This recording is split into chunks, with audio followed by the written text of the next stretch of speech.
the radius of base of a cone is 21 centimeter.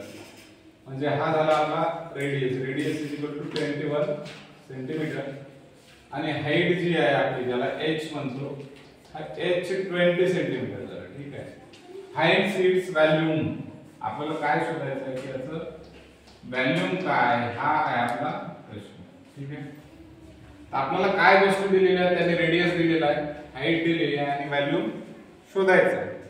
काय सूत्र आहे व्हॉल्यूमचं आपण आताच सांगितलं होतं. काय आहे व्हॉल्यूम बरोबर 1/3 पाय r स्क्वेअर आणि हे काय आहे हाईट. ठीक आहे. आता थोडं निरीक्षण केलं तर तुम्हाला पायची किंमत आपल्याला ऑलरेडी माहिती आहे. म्हणजे आपल्याला रेडियस माहिती आहे आपला 21 सेंटीमीटर आहे, हाईट माहिती आहे आपल्याला 20 सेंटीमीटर आहे आपली. त्याच्यानंतर तुम्हाला पायची जी किंमत आहे 22/7 माहिती आहे आणि तुम्हाला काढायचं काय आहे तर व्हॉल्यूम काढायचं. ठीक आहे. आता याच्यामध्ये काय करायचं आहे तुम्हाला 1/3 पायची किंमत 22/7 आहे आणि हा जो r चा स्क्वेअर आहे, r चा स्क्वेअर म्हणजे r गुणिला r दोनदा आहे. ठीक आहे. मग मी 21 चा स्क्वेअर जर म्हणायचं असेल तर 21 गुणिला 21 असं दोनदा लिहावं लागेल स्क्वेअर करण्यासाठी. मग इथं बघा r चा स्क्वेअर आहे हा, तर मग दोनदा 21 लिहिलं तर चालेल ना. 21 गुणिला 21 आणि h जो दिलेला आहे तो हाईट म्हणजे काय दिलेला आहे 20. कळलं मांडणी कशी झाली ते बाळांनो. आता बघा 7 त्रिक 21 झालं आणि हे 3 कटला आता. ठीक आहे. काय राहिलं तुमच्याकडे 22 गुणिला 21 गुणिला 20. आता जर बघितलं तर हे 22 असं ठेवू. तुम्हाला काय करता येईल 21 दोन्ही 42, 21 दोन्ही 42 झालं आणि हा शून्य जशाला तसा लावला. आता 420 ला कशाने गुणायचं आहे 420 गुणिला 22. 22 0 0 22 दोन्ही 44, 44 4 4 4 22 चौक 88 89 90 91 92. ठीक आहे. म्हणजे आपलं उत्तर काय आलं 92 40. हे आपलं झालं क्यूबिक सेंटीमीटर मध्ये. ठीक आहे. 92 40 आहे का उत्तर 3 नंबरचं 92 40 क्यूबिक सेंटीमीटर असं आहे. लक्षात आलंय. ठीक आहे. ही बरोबर.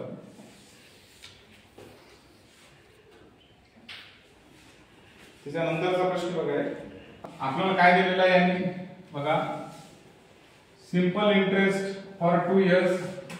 इथं दिलेला आहे प्रिन्सिपल, इथं दिलेला काय आहे तुमचा n म्हणजे टाइम समजा आणि इथं काय दिलेला आहे तुमचा रेट दिलेला आहे. तर आपल्याला सिंपल इंटरेस्टचं सूत्र काय सांगते सिंपल इंटरेस्ट बरोबर p * r * t किंवा याला ऑब्लिक n म्हणू शकता PRN भागिला 100. प्रिन्सिपल काय दिलं रे आपलं सांगा 10000. ठीक आहे. रेट काय दिला आपला 12 आणि n किंवा t ज्याला म्हणतो आपण टाइम 2 वर्षाचा दिला. ठीक आहे. भागिला 100. हे 0 0 कटले बघा. 12 दोन्ही 24 आणि 24 ने 1 ला गुणलं की 24 आणि हे असे दोन शून्य येतात इथे. आलं 24 हे झालं आपलं सिंपल इंटरेस्ट. आता आपल्याला नाही का काय काढायचं आहे तुम्हाला कंपाऊंड इंटरेस्ट काढायचं आहे. कंपाऊंड इंटरेस्ट बरोबर p पुन्हा नाही का कंसामध्ये 1 अधिक r भागिले 100 इंटू n मायनस p करावं लागेल. ठीक आहे. प्रिन्सिपल आपल्याला किती दिलं रे 10000 आहे. ठीक आहे. 1 अधिक रेट काय दिला तुमचा रेट दिला 12 गेला 100.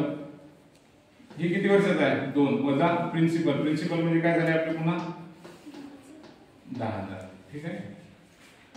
पुन्हा आता बघा की 10000 जशाला तसं लिहित आहे मी कंपाऊंड इंटरेस्ट बरोबर ते 10000 100 ने याला गुणायचं 100 1 100 आणि 100 आणि 12 112 झाले. 112 खाली 100 जशाला तसे पुन्हा ते दोनदा आहे म्हणून आताच त्याचा स्क्वेअर आणि पुन्हा हे वजा 100. ठीक आहे. आता हे दोनदा असल्यामुळे काय करायचं असं करायचं 112 गुणिला 112 आणि खालचे पण दोनदा घ्यायचे 100 गुणिला 100. ठीक आहे. वजा 10000. आता बारकाईने कटवते कशी होती, हे शून्य हे 4 शून्य कटले, हे 1 2 3 4 शून्य कटले. ठीक आहे. आता याचा गुणाकार करायचा आपल्याला. कशाचा? 112 ने 112 ला गुणायचा. 112 गुणिला 112 बेदोनी 4 बे एक बे बे एक बे. पुन्हा काय केले, 1 न गुणला म्हणजे पुन्हा 112 झाला, पुन्हा 1 न गुणला म्हणजे 112 आला. याचं उत्तर आलं काय? 4 4 5 2 12 किती आलं? 12 544 हे आलं आपलं उत्तर त्याचं. आता आपल्याला काय करायचं आहे, त्याच्यातून डिफरन्स काढायचा. कशातला? जेव्हा तुम्हाला डिफरन्स काढायचा असतो, डिफरन्स, तर तुम्हाला काढावं लागेल compound interest. Compound interest minus simple interest. म्हणजे काय करावं लागेल तुम्हाला? 12 544 मधून ही इकली रक्कम काढावी लागेल. कोणती? 2400. कोणती? सॉरी 24,000. 2400 ना, सॉरी 2400. किती निघणार आहे त्याच्यात?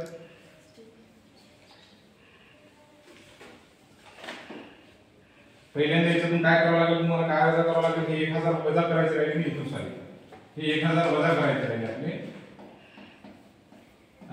10,000 सॉरी 10,000 वजा केल्यावर किती राहिले आपल्याकडे?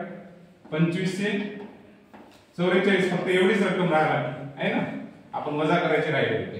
आता डिफरन्स घ्या. आता डिफरन्स कोणाचा घ्यायचा?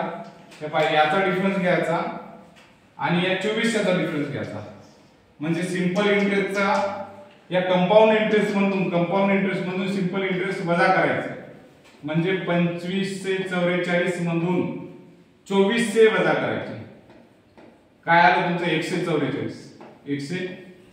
144 उत्तर आहे का बघा? 144 कळालं? काय केलं अगोदर? सिंपल इंटरेस्ट काढला. सिंपल इंटरेस्ट काढल्यावर कंपाऊंड इंटरेस्ट काढला. मग तुम्हाला दोघांतला फरक काढायचा होता. कंपाऊंड इंटरेस्ट जास्त असणार आहे कारण ते चक्रवाढ व्याज आहे. चक्रवाढ व्याजामधून सरळ व्याज कमी केल्याच्या नंतर दोघांचा काय डिफरन्स? 144 रुपयाचा येतो. समजलं का?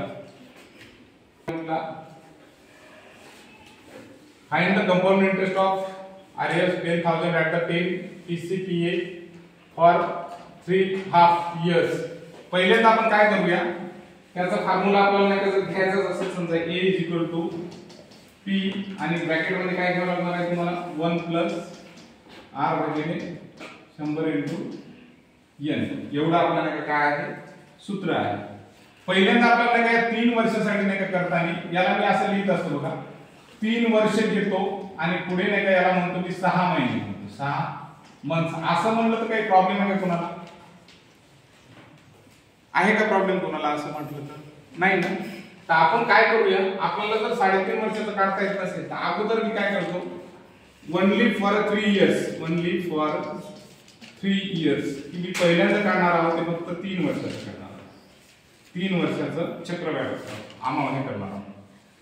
आता काय करावं लागेल त्याच्यासाठी बघा, 3 वर्षाचं काढायचं असेल तर आपलं सूत्र काय येत असते? अमाऊंट बरोबर प्रिन्सिपल किती दिलं रे? 10,000. ठीक आहे. 1 अधिक रेट किती दिला त्यांनी? 10चा दिला गेला 100. आणि आता आपण 3 वर्षाचं काढायचं. n म्हणजे काय? 3 वर्ष. 10,000 याने याला गुणायचं. 100 एक अधिक 10 म्हणजे 110 भागिले 100. हे किती वेळेस आहे? घन आहे त्याचा. आता बारकाईने जर बघत असाल तर हा जशाला तसा असं लिहून टाका.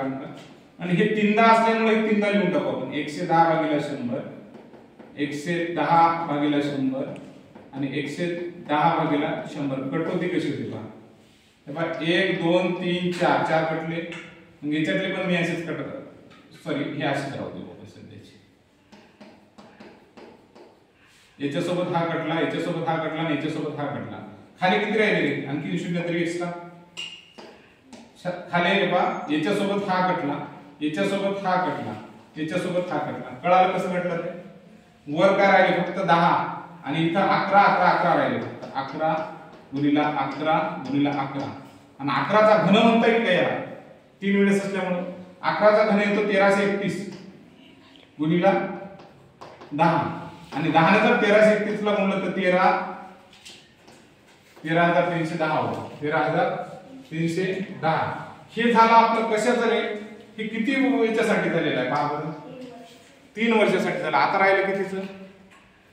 आता सिंपल इंटरेस्ट नाही का तुम्हाला घ्यावं लागेल. काय करावं लागेल त्याच्यामध्ये? सिंपल इंटरेस्ट कशावर घ्यायचं? सिंपल इंटरेस्ट ऑन कशावर? आता जे आलेले रकमेवर 3,310. ठीक आहे, 3,310 वर किती महिन्यासाठी आपण नका सिंपल इंटरेस्ट घेणार आहोत? त्याच्यामध्ये 6 महिन्यासाठी घेणार आहोत सिंपल इंटरेस्ट बरोबर. बरोबर आहे. तर 13,310 गुणिला 10 आणि याचं 6 महिने म्हणजे असं पेपर आहे, म्हणजे त्याचे हाफ जर करायचे असेल तर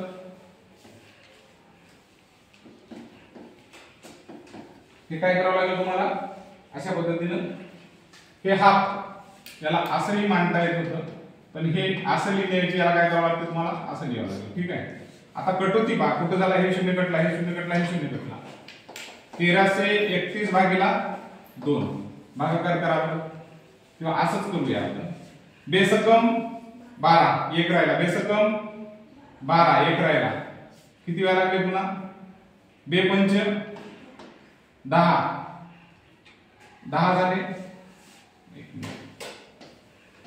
1331 बेसकम 12 एक राहिला, चला एक बेसकम 12 चला 1 11 बेपंच 10 चला 1 ना पॉइंट दिला इथं किती झाले? बेपंच 10 665.5 हे झालं. आता दोन्हीची बेरीज करा. काय करावं लागेल तुम्हाला? दोन्हीची बेरीज करावं लागणार आहे. याच्यामधून किती यायला लागली पहा दोन्हीची बेरीज. पहिली याची आणि याची बेरीज करा. किती यायला लागली पहा? 13,310 अधिक 6.5 किती येणार आहे त्यांची बेरीज? आपण जर केली तर किती येणार आहे? 13,975.50 13,975.50 ही त्याची काय झाली? आपली ऍडिशन झालेली आहे. लक्षात आलं का? आणि त्याच्या पुढे जाऊन आपल्याला काय करायचं आहे? हे आपलं आन्सर 13 कुठे गेले ते? आता वजाबाकी करावं लागेल आपल्याला. कोणातून वजाबाकी करावं लागेल तुम्हाला? सगळ्या टोटल अमाउंट मधून 13,975.50 मधून याच्यामधून वजा करा. 13,975.50 मधून काय वजा करायचं रे? प्रिन्सिपल आपलं किती होतं? वजा करा. 10,000 निघल्यावर किती राहिले? फक्त काय राहायला लागलं पहा. हे याच्यातून वजा केल्यावर 13,975.50 मधून काय वजा करायचे? 10,000. ठीक आहे. 0 50 5 7 9 3 0 किती झाले? 39 75 39 75 कुठं आहे का? हे इनपुट 39 75.50 कळालं? ओके. त्याच्यानंतर बघा अगोदर 3 महिन्याचं काढायचं आणि नंतर मग त्याचा सिंपल इंटरेस्ट याचा आपण कंपाऊंड इंटरेस्ट काढलं प्लस याचं सिंपल इंटरेस्ट त्याच्यात मिक्स करायचं, कारण वर्ष पूर्ण झालं नाही मग त्याचं सिंपल इंटरेस्ट घ्यावं लागेल. त्याच्यात ऍडिशन करायचं. ऍडिशन केलेल्यामधून जे मूळ प्रिन्सिपल आहे ते वजा करायचं. आता हे काय होतं आपलं मूळ प्रिन्सिपल? हे आपल्या दोन्हीचं म्हणजे 3.5 वर्षाचं जे आहे ते हे आहे. 3.5 वर्षाची मूळ रक्कम वजा केली की आपल्याला काय भेटणार होतं? आपल्याला जे पाहिजे होतं काय? Compound interest. आपल्याला कंपाऊंड इंटरेस्ट इथे भेटला. कंपाऊंड इंटरेस्ट आहे आपला 13,975.50. ठीक आहे. If 400 liter milk containing 11% fat is mixed with 600 liter milk containing 8% fat, what will be the percentage of fat in the mixture? आपण ऑलरेडी हा प्रश्न घेतला होता पहिल्यांदा, आठवत असेल तर. 400 चे 11% किती होतात? तर मांडणी सांगितली होती मी. काय सांगितलं होतं? आपल्याला मिल्क बद्दल विचारलं. ओके. तर 400 गुणिला 11 भागिले 100 कट झाले. किती झाले हे? 44. ठीक आहे. हे झालं 1 नंबरचं. इथपर्यंत संपलं. पुन्हा 600 चे किती पर्सेंट सांगितले? 8%. 0 कडला 48. आता हे दोघांचं मिश्रण केलं म्हणजे कोणाचं? 400 अधिक 600 चं मिश्रण केलं हे याचं, तर या दोनची बेरीज करावं लागेल. 8 आणि 4 12, 1200 घाताला किती झाले? 4 4 92. ठीक आहे. आता 92 भागीला 100 करावं लागेल. हे पर्सेंटेज विचारलं त्यांनी. काय विचारलं? पर्सेंटेज. तर पर्सेंटेज शब्दाचा असं पर्सेंट, बरोबर आहे. 92 भागीला 100 म्हणजे 92% असा जर शब्द लिहायचा असेल तर याला लिहिताना असं लिहितात 92 × 1/100. मग याने याला गुणायचं 92 भागीला 100 आणि मग काय होतं त्याचं, सॉरी याचं 10 ने हे करावं लागेल तुम्हाला. किती? 10 ने भागणे.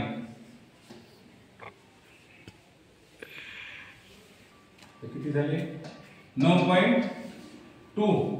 9.2. पण 9.2 त्यांनी सांगितलं की नाही का एकच उत्तर नाही, दोन सांगायला विचारायला लागतं. काय केलं? 2. तर 2 विचारतात. याचं 5 तुम्ही होते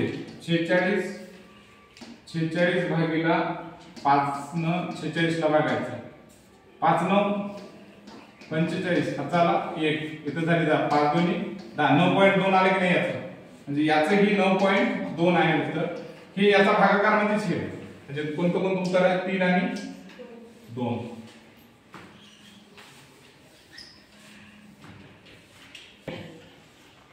आता 36वा प्रॉब्लेम घ्या की a² + b² = 325 आहे. a + b = 23 आहे. a × b दिलेला आहे 102 आणि a - b काढायचं आहे. आता सगळ्यात अगोदर आपल्याला फॅक्टरायझेशन पद्धतीचं फॉर्म्युले माहित पाहिजे. a + b चा वर्ग म्हणजेच काय होत असते? a² + 2ab + b चा वर्ग. आणि मग याला लिहिताना a चा वर्ग अधिक b चा वर्ग अधिक 2ab. पुन्हा a चा वर्ग आणि b चा वर्ग दिलेला आहे तुम्ही पहा इथे. आता हे दिसतं का? किती दिलं रे? 325.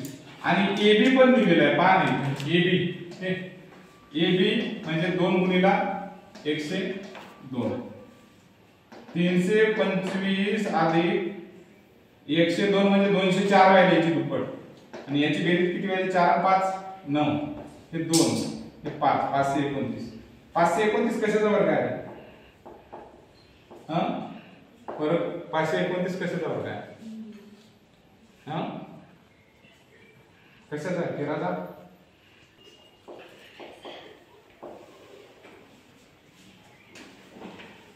पाचशे 29.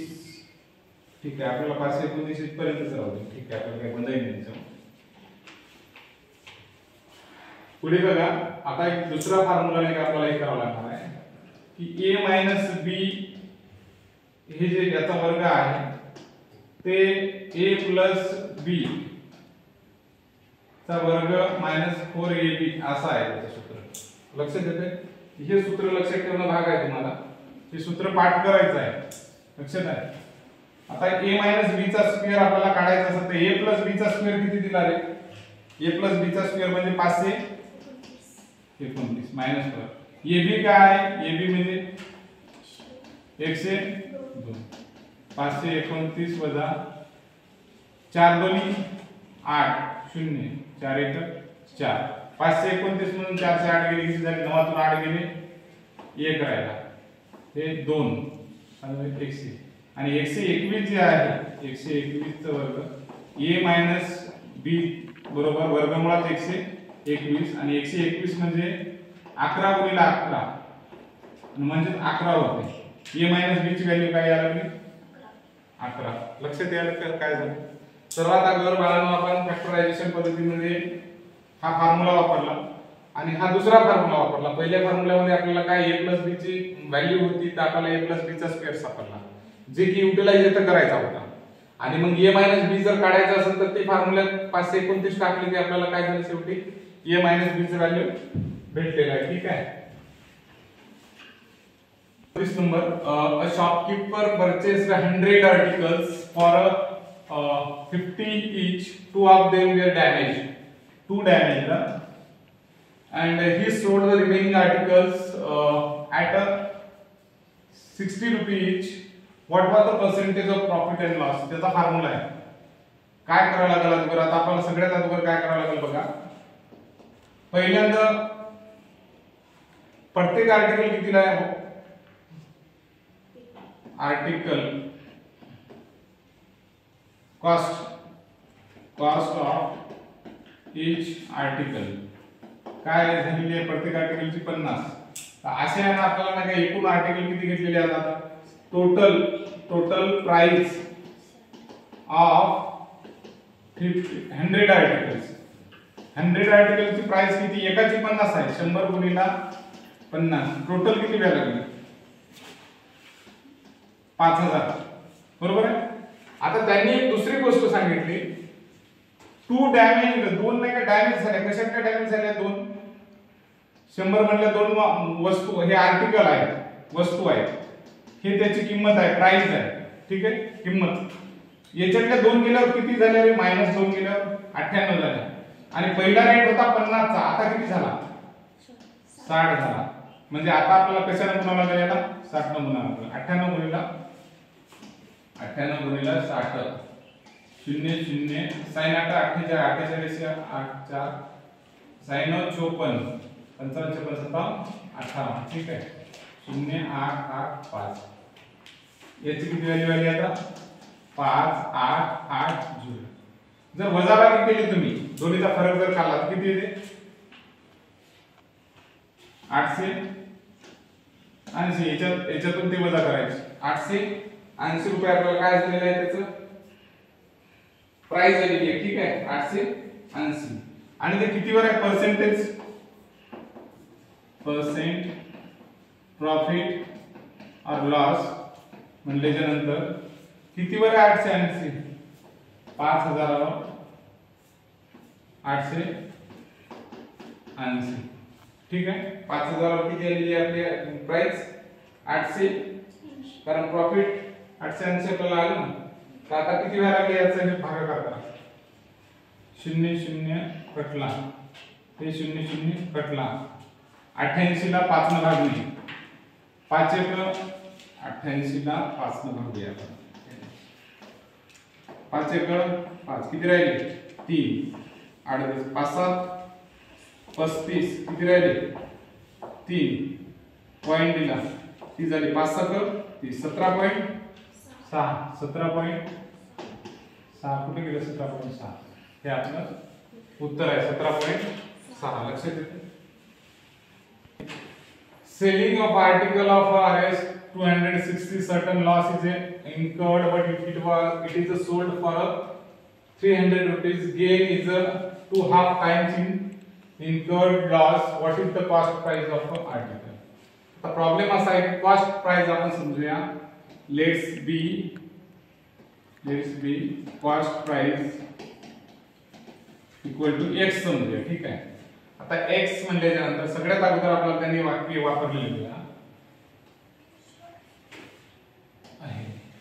द सोल्ड म्हणजे तुम्हाला नाही का काय करायचं? समजा नाही का गेन आणि लॉस, जे गेन असतं x मायनस 300 हे झालं तुमचं गेन. ठीक आहे. आणि लॉस काय झालेला आहे तुमचा? लॉस झालेला आहे तुमचा, सॉरी x मायनस सेलिंग म्हणते ना, सेलिंग म्हणल्यावर 216, तर 216 गेन आणि लॉस किती झालेला आहे तुमचा? x minus 300 minus x, sorry 300 minus x. आता त्यांनी काय सांगितलं पुन्हा? Gain is a 2.5. गेन जे आहे ते 2.5 म्हणजे किती आहे? 2.5. कशाच्या? लॉसच्या म्हणते, लॉसच्या. ठीक आहे. गेन काय आला आपला? x मायनस 216 आणि 2.5. लॉस किती आहे आपला? 300 वजा x. मल्टिप्लाय करा. x वजा 216 जशाला तसं 2.5 ने x ला गुणलं समजा अगोदर. 2.5 ने कशाला मल्टिप्लाय केलं तुम्ही? 2.5 आपण समीकरण 300 मायनस x आपण उलट समीकरण लिहिलं. हा 300 हे याची हे आहे ना, 300 मायनस 300 मायनस x आणि 2.5 x मायनस 216 असं आहे. ठीक आहे. आता 300 मायनस x म्हणल्याच्या नंतर 2.5 ने x ला मल्टिप्लाय केल्यावर काय आलं 2.5x. ठीक आहे. आणि पुन्हा नाही का याने याला मल्टिप्लाय करायचं कशानं 216 ला 2.5 ने मल्टिप्लाय करा. किती वेळ लागले 5 सक 30 3 5 एक 5 6 7 8 5 दोन्ही 10 पुन्हा बेसकम 12 1 बे एक बे 3 बे दोन्ही 4 0 10 1 4 5 आणि त्याच्यात आता नाही का मल्टिप्लिकेशन केल्याच्या नंतर पॉइंट किती 540 झाले.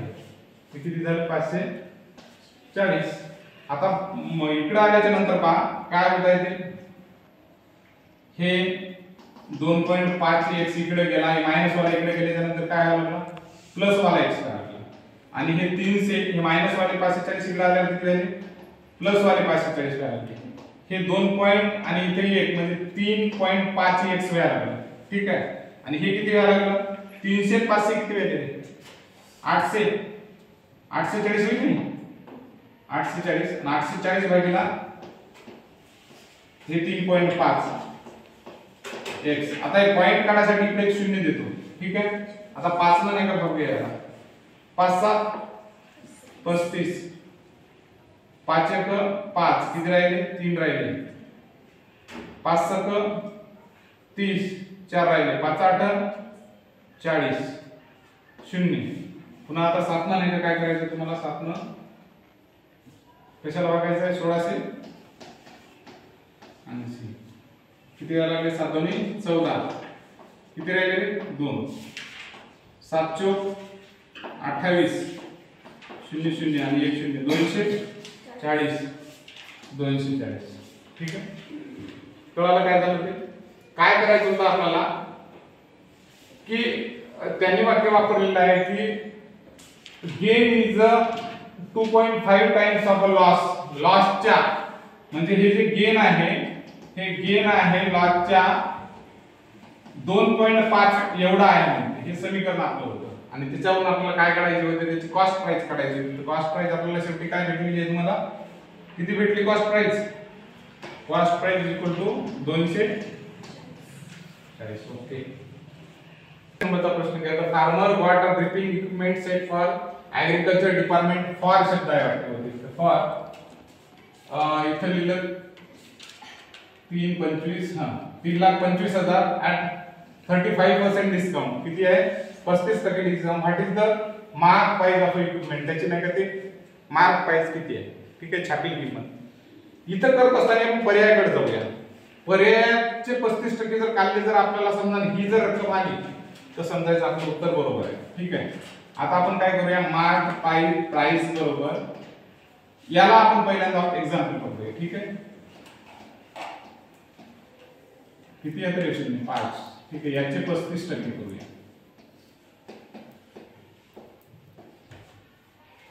आता याने याला गुणायचं 35 ने 5 ला 5 5 25 5 3 16 17 म्हणजे याने याला गुणलं तर 1 7 5 आणि उरले किती शून्य होते 1 2 3. आता हे आलं 175. 175 कशातून वजा करायचं रे आता याच्यातून वजा करा 5000 या मूळ रकमेतून जे आहे हे 5 लाख आहे का 5. ठीक आहे.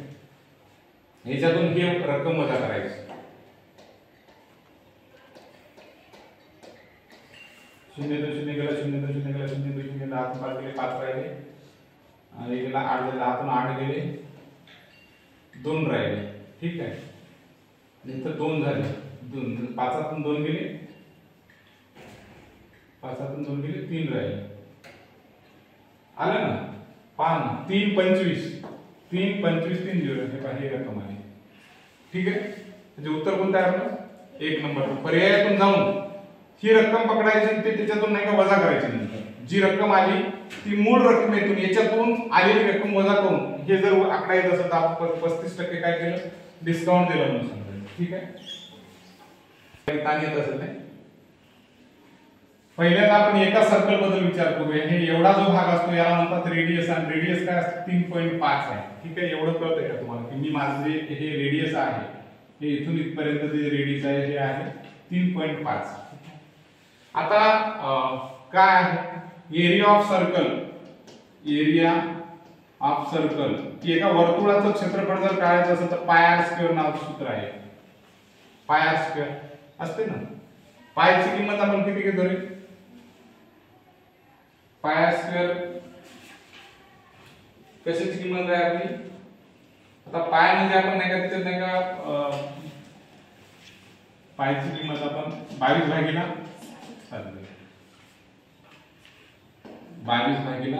7 आणि r म्हणजे आपलं 3.5 आहे. 3.5 किती वेळेस आहे? 2 वेळेस. r चा स्क्वेअर म्हणजे 3.5 चा वर्ग, r चा स्क्वेअर म्हणजे.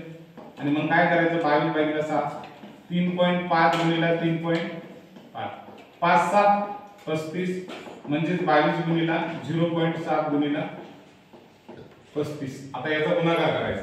कशाचा? सगळ्या उत्तराचा गुणाकार करायचा आहे आपल्याला. काय आलेला आहे गुणाकार त्याचा? बघा तुम्ही 38.5 स्क्वेअर मीटर. हे किती वर्तुळाचं आहे? एकाच वर्तुळाचं आहे. हे एकाच वर्तुळाचं का आपण सूत्र. ठीक आहे, वर्तुळ किती आहे? वर्तुळ किती आहे त्याच्यात? 4. मग चौपट क्षेत्रफळ काढण्यासाठी 4 ने गुणावं लागेल की नाही? पहा 38.5 गुणिले 4, कारण 4 वर्तुळाचं काढायचं आता क्षेत्रफळ. एरिया ऑफ 4 सर्कल की 4 याचा एरिया काढायचा. 4 पंचे 20 2 8 चे 32 33 34 34 चे 4 हातचे आले 3 4 3 12 13 14 15 किती आले? 1540 स्क्वेअर मीटर. प्रॉब्लेम इथं नाही संपला. इथं नाही संपला. तुम्हाला काय करायचं आहे आता 38.5 जे आलं होतं, सॉरी 38.5 हे आलं. इथून काय केलं आपण आता 1540 काय झालेलं आहे आपला एरिया आलेला आहे. हा पॉइंट इथे येणार म्हणजे 154 होणार. सॉरी 154 कारण दशांची नाही 154 स्क्वेअर मीटर आलं. त्याच्यानंतर बघा त्यांनी काय सांगितलं आता area of shaded, area of shaded portion. आता तुम्हाला अगोदर काय करावं लागेल? इथे एक स्क्वेअर येतो बघा असा बनवा. कोणता माहिती आहे का? इथे एक असा स्क्वेअर येऊन जातो इथून असा असा असा असा असा जर केला तुम्ही जर स्क्वेअर केला तर मला सांगा हे 3.5 इथं पण असेल ना 3.5 आणि इथपर्यंत सुद्धा 3.5 होईल की नाही? हे 3.5 इथून जर असेल तर मला सांगा हे 3.5 आणि हे 3.5 याचे सगळ्याची किती झाली? 3.5 आणि 3.5 किती झाले? 3.5 अधिक 3.5 अजून 5 10 1 7 झाली की नाही? म्हणजे हे एवढी लांबी किती झाली? 7ची. आणि हे येथून एवढी लांबी किती झाली? 7ची. 7 चा वर्ग या स्क्वेअरचा जर हे करायचं असेल तर area of square is equal to काय आहे? इज इक्वल टू 7 चा वर्ग 7 7 49. आता बारकाईने काय करायचं? वजा करायचं. Area of shaded portion is equal to काय करायचं? Area of shaded portion is equal to कशाचा वजा करायचा याच्यात? आता आपल्याला सर्कलचा काय भेटला? 49. याचा किती भेटलेला? 154. 154 म्हणून area of 4 circle minus area of कशाचा? स्क्वेअरचा वर्ग करायचा. आणि 4 सर्कलचा किती आलेला बाळा? 4 सर्कलचा किती आला रे? 15 154 आलं ना? 154 आलं. आणि स्क्वेअरचा किती आला रे? 49. काय व्हॅल्यू याचा बाकी पहा. 154 मधून 49 वजा करा. 154 49 वजा करा. 14 तून 9 गेले किती राहिले? 5. इथे 1 0 बरोबर 100 बरोबर यार. काहीतरी 49च होईल ते. तर 49 वजा 38.5 या पाहिजे. 38.5 49 मधून 38.5 वजा करायचं. सॉरी, इथूनच वजा करायचं होतं आपल्याला.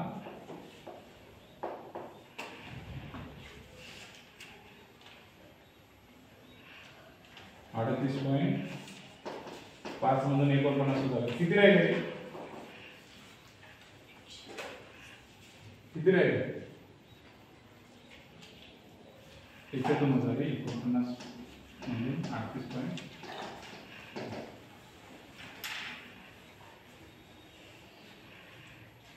काय लागलं? उत्तर किती येते? 10.5 स्क्वेअर सेंटीमीटर. ठीक आहे, लक्ष द्यायचं. काय तर मीन काढायचं आपल्याला. कसं काढतो आपण माहिती? किती हात घ्यायच्यात अंतर? 1 2 3 4 5 6 7 8. आता काय करत असतो आपण? 8 ने भागतो. संख्या करायच्या. 25 अधिक 18 अधिक x अधिक 20 अधिक 17 अधिक 20 अधिक 21 अधिक 25. आणि हे सगळं काय आहे म्हणते? ते 21 आहे म्हणते. याची सरासरी किती आहे? 21. आता हे सगळ्यांची बेरीज करून टाका. किती याला बेरीज पहा? 25 अधिक 18 अधिक 20 अधिक 17 अधिक 20 अधिक 21 अधिक 25. किती वाले? 5 आणि 6 6 6 12 13 13 13 आणि 5 किती वेळा लागले? 13 14 15 16 17 18 आणि 8 18 26 26 6 4 2 2 2 4 5 6 7 8 9 10 11 12 13 14 146. आणि हा इथे x राहिला होता प्लस x. आणि ह्या 21 ला आता या 8 ने गुणायचं इकडे. 21 गुणिला 8. आता x बरोबर 21 गुणिला 8 भागिले 146. ठीक आहे. किती वेळा लागले याला? भागा बघा.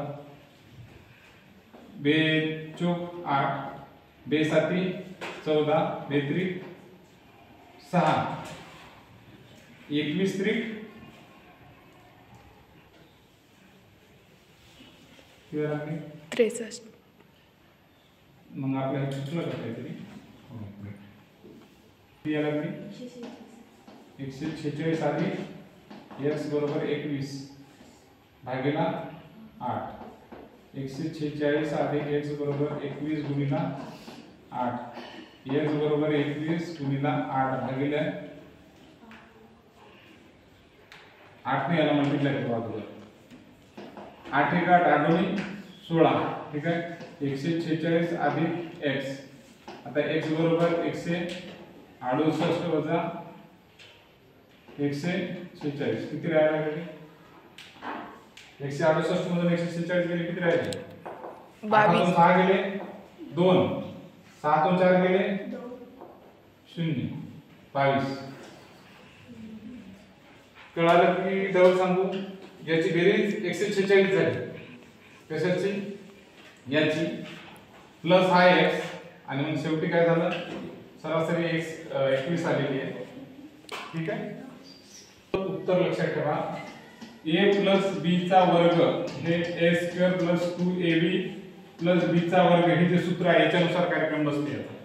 ठीक आहे. आता याला नाही का काय करायचं? 49 ऐवजी इथं 7 चा वर्ग जर केला तर म्हणजे 60x चा वर्ग असं होऊ शकते की नाही? मला काय म्हणायचं आहे? 49x वर्ग याला मी असं करू शकतो की नाही? 49 म्हणजे 7 गुणिले 7 बरोबर आहे. आणि x चा वर्ग ते 7 गुणिले 7 म्हणजे 7 चा वर्ग लिहू शकतो की. आणि मग दोघांचा वर्ग तर कॉमन 7 च्या आतमध्ये हे करून याला वर्गात लिहिता येते. मग काय करायचं आहे तुम्हाला? तसं इथं जे आहे मी याला असं म्हणतो 7x चा वर्ग आणि इथं पण याला पण म्हणतो 7x चा वर्ग. वर 1 आहे. याचा अर्थ समीकरणात आता काय करायचं? आणि हे झालं. या पहिल्या समीकरणाला a समजायला आणि दुसऱ्या समीकरणाला b समजत आहे. याला b समजत आहे. मग त्याच्यावरून आपण काय करायचं 7x अधिक 1 भागिले 7x या सगळ्यांचा काय करायला लागलो आपण स्क्वेअर करायला लागलो आणि मग त्या दोन्हीचे बेरीज काय करायचे आहे तुम्हाला येणारं उत्तर काय येणार आहे 7x चा वर्ग अधिक 2 म्हणजे 7 दोन्ही 14x पण 14 वाले मायनस येणार आहे -14x प्लस काय येणार आहे तुमचं -2 म्हणजे -14 आणि -2 कशामध्ये ऍड करावं लागेल तुमच्या b चा स्क्वेअर म्हणजे तुम्हाला सरळ सरळ उत्तर जर बघायचं असेल तर -14 आणि -2 कुठे आहे हे नाही का तुमचं उत्तर असणार आहे -14 आणि -2 ठीक आहे क्वेश्चन 43 आणि 44 च्यावर डिपेंड करते इथे बोला की पाय डायग्राम आहे represent the number of fruits planted by the farmer and observe the figure and select the correct alternative to answer the questions हा क्वेश्चन थोडासा बघा हा असा आणि असा जर केला समजा ठीक आहे हा 25% भाग आहे हा 25% भाग आहे हा 25% आणि हा 25% असं वाटतं का तुम्हाला काय करू याने याला गुणायचं 280 गुणिला 25 टोटल आपल्याला काय भेटते तर पर्सेंटेज म्हणजे तुम्हाला 25 0 0 25 8 किती राहिले 200 2 25 दोन्ही 50 50 आणि 2 किती राहिले 52 ठीक आहे त्याच्यापेक्षा आपण सूत्र आणलं आपण आपल्या याच्यात सूत्र काय आहे 25 भागिले 100 टोटल फ्रुट्स बरोबर किती आहे रे इथं 280 काढा बरं टोटल फ्रुट्स बरोबर 280 इकडे 100 कुठे नेऊ इकडे नेऊ गुणाकारातले सॉरी भागाकारातले गुणाकारात आणि खाली काय येईल 25 25 चौक 100 आता याने याला बघायचं 4 0 0 8 चम 32 3 4 2 8 9 10 11 11 से 20 11 से 20 हे आपलं उत्तर आहे आणि सहज आपण एका दुसऱ्या क्रमांकावर चला नंतर घेऊया